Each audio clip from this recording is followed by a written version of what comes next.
అబ్బో ఇక్కడ కేజీ చీరలు కొంటే అర కేజీ చీరలు ఫ్రీ అంట. మంగళ్య షాపింగ్ మాల్ కేజీల్లో సేల్, టన్నుల్లో ఆనందం.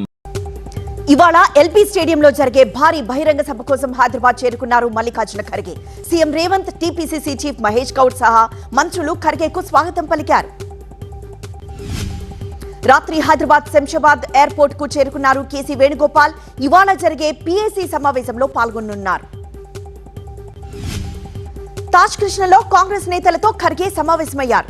ఈ సమావేశం నుంచి అల్లికి వెళ్లిపోయారు ప్రేమ్ సాగర్ రావు. ప్రభుత్వ చీఫ్ విప్ పదవి ఆఫర్ తిరస్కరించిన ఆయన్ను బుజ్జగించే ప్రయత్నం చేశారు భట్టి. ఉమ్మడి జిల్లాకు మంత్రినివ్వాలని కోరామన్నారు మల్రెడ్డి రంగారెడ్డి.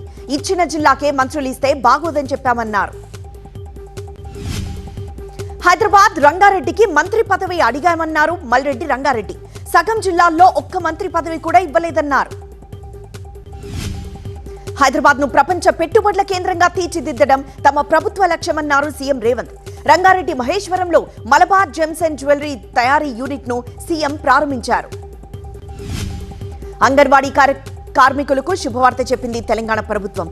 టీచర్లుగా ప్రమోషన్లు పొందేందుకు అంగన్వాడీ కార్యకర్తల వయోపరిమితిని పెంచాలని నిర్ణయించింది. వైద్య పరీక్షల కోసం మాజీ సీఎం కేసీఆర్ హైదరాబాద్ యశోద ఆసుపత్రికి వెళ్లారు. వైద్యులు ఆయనకు పరీక్షలు నిర్వహించారు. కేసీఆర్ హెల్త్ బులెటిన్ విడుదల చేశారు వైద్యులు. కేసీఆర్ ఆరోగ్యం నిలకడగా ఉందన్నారు. నీరసంగా ఉండడంతో ఆసుపత్రిలో చేరారని చెప్పారు. కేసీఆర్ ఆరోగ్య పరిస్థితిపై బండి సంజయ్ ఆరా తీశారు. కేసీఆర్ కు మెరుగైన చికిత్స అందించేలా ప్రభుత్వం చర్యలు తీసుకోవాలని కోరారు. కేసీఆర్ త్వరగా కోలుకోవాలని ఆకాంక్షించారు. ఉపయోగించిన బొగ్గు గనుల మూసివేతకు సంబంధించి బొగ్గు గనుల మంత్రిత్వ శాఖ సింగరేణి కాలరీస్ తో చర్చిస్తున్నామని కేంద్ర మంత్రి కిషన్ రెడ్డి వెల్లడించారు. బనకచెర్లపై అసెంబ్లీలో చర్చకు బీఆర్ఎస్ సిద్ధం కావాలన్నారు టీపీసీసీ చీఫ్ మహేష్ గౌడ్. ఆధారాలతో సహా సీఎం అన్ని బయటపడతారన్నారు. బనకచెర్లపై చర్చకు కేసీఆర్ అసెంబ్లీకి రావాలన్నారు మంత్రి కోమటిరెడ్డి. కేసీఆర్ వస్తే బనకచెర్ల సహా అన్ని అంశాలపైన చర్చిస్తామన్నారు. 10 ఏళ్ల బీఆర్ఎస్ పాలనలో రాష్ట్రాన్ని భ్రష్టు పట్టించారన్నారు స్పీకర్ గడ్డం ప్రసాద్. వికారాబాద్ జిల్లా కార్యకర్తలతో కలిసి మాట్లాడారు ఆయన. రాష్ట్ర అధ్యక్ష పదవి కిరీటం కాదన్నారు తెలంగాణ బీజేపీ అధ్యక్షుడు రామచంద్రరావు. పార్టీ సిద్ధాంతాన్ని ప్రజల్లోకి బలంగా తీసుకువెళ్లే శక్తి తనకుందన్నారు. తెలంగాణలో కాంగ్రెస్ ప్రభుత్వం నడుస్తోందా అని అనుమానం వ్యక్తం చేశారు బీజేపీ నేత ఎన్వీఎస్ఎస్ ప్రభాకర్. రాష్ట్రం బీఆర్ఎస్ మాజీ మంత్రుల కనుసన్నల్లో ఉన్నట్లుగా అనిపిస్తోందన్నారు. ఇటీవలే కాలుకు ఆపరేషన్ చేయించుకుని హైదరాబాద్ నివాసంలో విశ్రాంతిగా ఉంటున్న ఎంపీ రఘునందన్ రావును కలిసి యోగక్షేమాలు తెలుసుకున్నారు బండి సంజయ్. నీతి మాలిన వాళ్లు, రౌడీలు రాజకీయాల్లో ఉన్నారన్నారు సీఎం చంద్రబాబు. కారు కింద పడిన సింగయ్యను కుక్క పిల్లలా పక్కకు పడేశారన్నారు. పరామర్శ పేరుతో సింగయ్య కుటుంబ సభ్యులను బెదిరించారన్నారు చంద్రబాబు. అనర్హులకు పెన్షన్లు తొలగిస్తే రాజకీయం ఎందుకని ప్రశ్నించారు. మామిడి రైతులతో ప్రత్యేకంగా సమావేశమయ్యారు సీఎం చంద్రబాబు. మామిడిని కిలోకు 8 రూపాయల చొప్పున కొనుగోలు చేయాలని పల్ప్ పరిశ్రమను ఆదేశించారు. లిక్కర్పై అప్పు తీసుకున్న ఏకైక వ్యక్తి జగన్ ఒక్కరే అన్నారు హోంమంత్రి అనిత. ప్రజల నుంచి దోచుకున్న డబ్బును ఎన్నికల్లో ఖర్చు చేశారన్నారు. ఏపీలో పేదరిక నిర్మూలనే లక్ష్యంగా సుపరిపాలన సాగుతోందన్నారు మంత్రి అనగాని సత్యప్రసాద్. ఎన్నికల్లో ఇచ్చిన ప్రతి హామీని 90% పూర్తి చేశామన్నారు. వైసీపీ హయాంలో ఉత్తరాంధ్ర ప్రాజెక్టును పట్టించుకోలేదన్నారు మంత్రి నిమ్మల.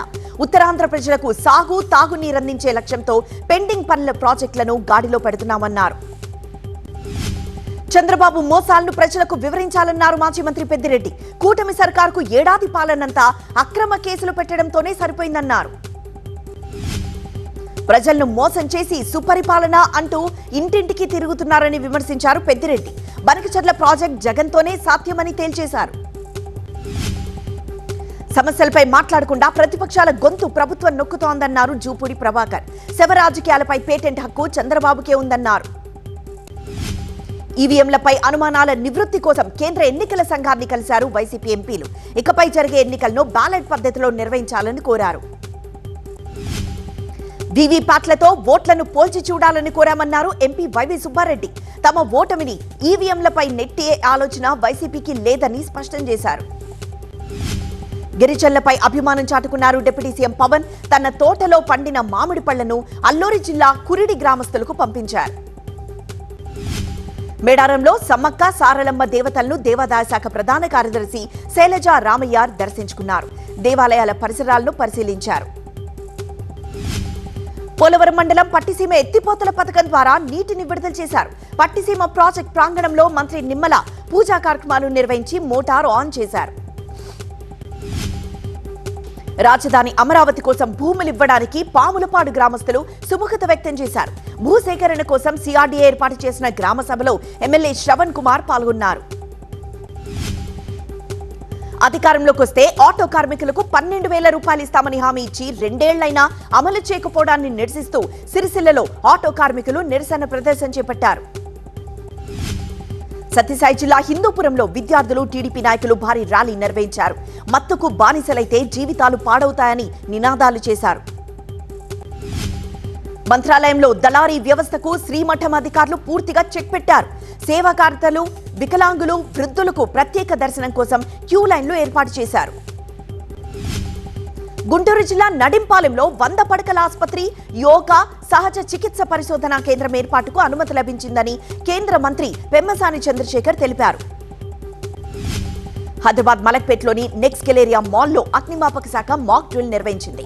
మంటల్లో చిక్కుకున్న వారిని ఎలా రక్షించాలో చూపించారు. అమరావతి అమరేశ్వర స్వామి ఆలయం కొత్త గాలి గోపురానికి ఏర్పాటు చేసిన తలుపు ఊడిపోయింది. తలుపు వేస్తున్న క్రమంలో ఒక్కసారిగా తలుపు ఒక పక్కకు వాలిపోయింది.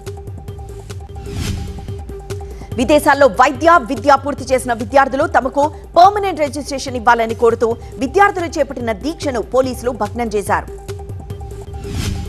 విజయవాడ హెల్త్ యూనివర్సిటీ గేట్ ముందు నిరసనకు దిగిన విద్యార్థులు రిజిస్ట్రార్కు వ్యతిరేకంగా నినాదాలు చేశారు. అన్నమయ్య జిల్లా రాయచోటిలో అరెస్ట్ చేసిన 2 ఉగ్రవాదుల ఇళ్లలో పోలీసులు సోదాలు చేశారు. పేలుడు పదార్థాలను స్వాధీనం చేసుకున్నారు.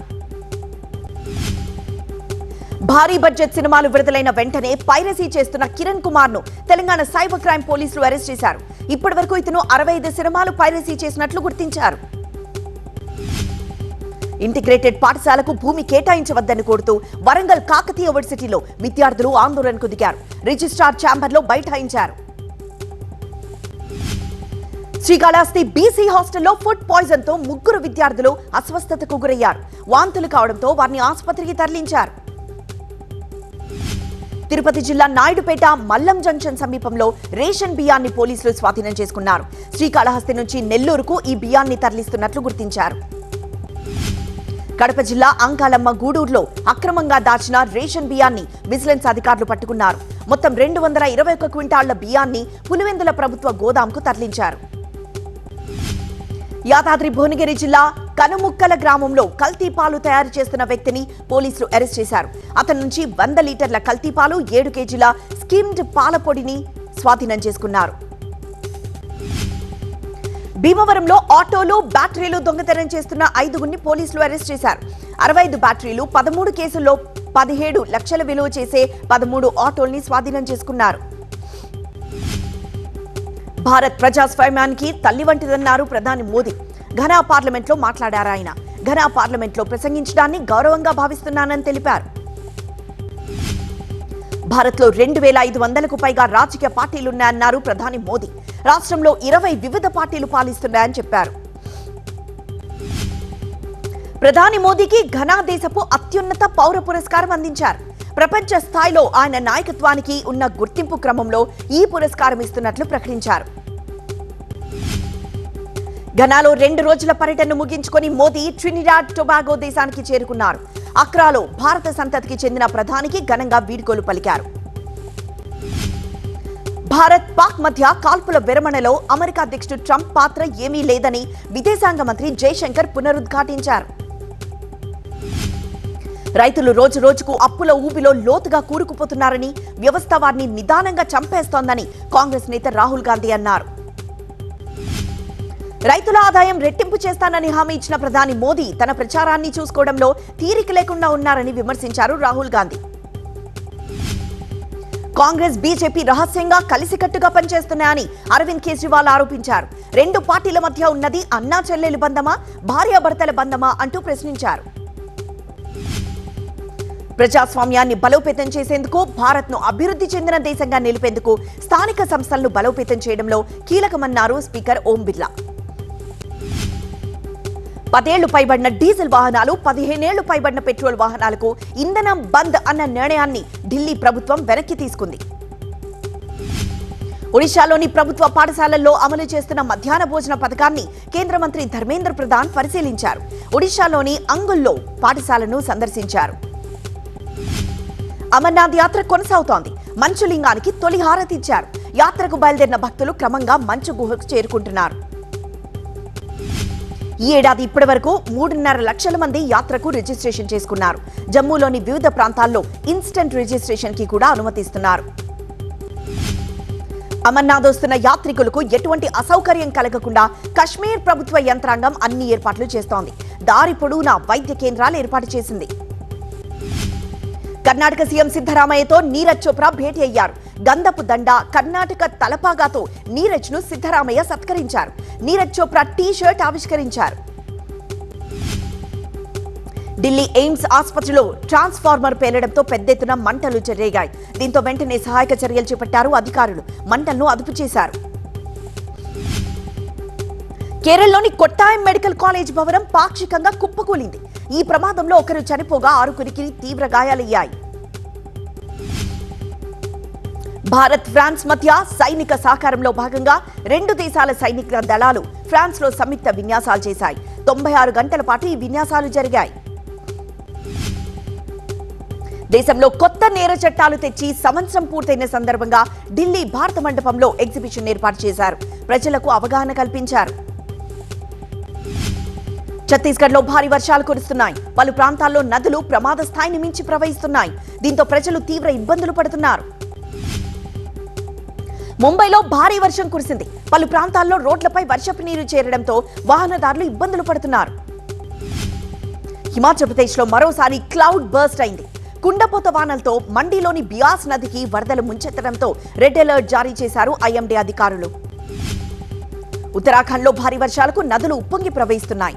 రుద్రప్రయాగ్లోని అలకనందా నది నీటి మట్టం ప్రమాదకర స్థాయికి చేరుకుంది. అలకనంద నదికి వరద ఉధృతి పెరగడంతో రుద్రప్రయాగ్లోని చిన్న ఆలయాలతో పాటు పలు నిర్మాణాలు నీటి మునిగాయి. ఉత్తరాఖండ్ లో ముంచెత్తిన వరదలతో సోన్ ప్రయాగ్ ప్రాంతంలో కొండ చర్యలు రహదారిపై విరిగిపడ్డాయి. చిక్కుకున్న 40 మంది కేదార్నాథ్ యాత్రికులను ఎస్డీఆర్ఎఫ్ సిబ్బంది కాపాడారు. ఉత్తరప్రదేశ్ లో కురుస్తున్న భారీ వర్షాలతో వారణాసి దగ్గర గంగా నది ఉధృతంగా ప్రవహిస్తోంది. నీటి మట్టం పెరగడంతో పరిసర ప్రాంత ప్రజలను అప్రమత్తం చేశారు అధికారులు. గుజరాత్ బనస్కాంత జిల్లా వ్యాప్తంగా భారీ వర్షాలు కురుస్తున్నాయి. ఎడతెరిపి లేని వర్షాలతో పాలన్పూర్ లో రహదారులు చెరువుల్లా మారాయి. మహారాష్ట్ర సింధుదుర్గ్ జిల్లాలో భారీ వర్షాలకు గుడి నది ప్రమాదకర రీతిలో ప్రవహిస్తోంది. కర్లీ నది డేంజర్ బుల్స్ మోగిస్తోంది. రాజస్థాన్ అజ్మీర్ లో వర్షాలు వరదలు బీభత్సం సృష్టిస్తున్నాయి. ప్రధాన రహదారులు కాలువల్లా మారిపోవడంతో జనజీవనం అస్తవ్యస్తంగా మారింది. ఒడిశాలోనూ కుండపోత వర్షాలు కురుస్తున్నాయి. బాలాసోర్, మయూర్భంజ్ ను ముంచెత్తిన వరదలతో వేలాది మంది వరద నీటిలో చిక్కుకుపోయారు. వరదల్లో చిక్కుకున్న 100 మందిని సహాయక బృందాలు సురక్షిత ప్రాంతాలకు తరలించారు. బాధితులను సహాయక శిబిరాలకు తరలించి ఆహారం అందిస్తున్నారు. వెంకీ అట్లూరి దర్శకత్వంలో సూర్య హీరోగా ఈ సినిమా వస్తోంది. ఈ సినిమాకు విశ్వనాథన్ అండ్ సన్స్ అనే టైటిల్ పరిశీలిస్తున్నట్లు తెలుస్తోంది. అబ్బో, ఇక్కడ కేజీ చీరలు కొంటే 1/2 కేజీ చీరలు ఫ్రీ అంట. మంగళ్య షాపింగ్ మాల్ కేజీల్లో సేల్, టన్నుల్లో ఆనందం.